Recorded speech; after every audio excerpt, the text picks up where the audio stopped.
মৃতদেহ চালান কি, মৃতের নাম, লিঙ্গ, বয়স ও ঠিকানা এই চালানে লেখা থাকে। দেখতেই পাচ্ছেন, চালান for use when dead body sent for examination. এখানে নির্দিষ্টভাবে এই ফর্মটা ফিল আপ করতে হয়। দেহ কোথায় মিলেছে সেটা বলতে হয়, কি অবস্থায় মিলেছে, দেহ ময়নাতদন্তে পাঠানোর সময় এবং তারিখ মেনশন করতে হয়, কোথা থেকে মর্গে পাঠানো হচ্ছে, কোথা থেকে ময়নাতদন্তে পাঠানো হচ্ছে, তার ডিস্টেন্স কত, এই সমস্ত কিছু লিখতে হয়। এই চালান দেখুন, ওপরে যে চালানের ছবি আমি দিয়ে রেখেছি, ময়নাতদন্ত করতে কতদূর নিয়ে যাওয়া হচ্ছে এগুলো লিখতে হয়।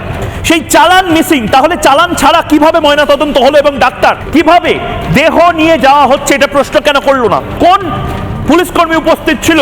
ডক্টর অপূর্ব বিশ্বাস যে পোস্টমর্টমটা করেছেন, সে এই জিনিসগুলো না দেখেই কি করে বডিতে হাত দিলেন? দেহে আঘাতের চিহ্নের উল্লেখ কিন্তু এই সমস্ত কিছু কেন? চালানটা কে লিখেছে? কোন ডাক্তার আছে? মৃত্যুর কারণ বলে প্রাথমিক অনুমান, কি কারণে মৃত্যু হয়েছে, এগুলো কেন লেখা ছিল? কি কি জিনিস, কাপড় দেহের সঙ্গে পাঠানো হয়েছে? আজকে সুপ্রিম কোর্টে এই কথাগুলো হয়েছে।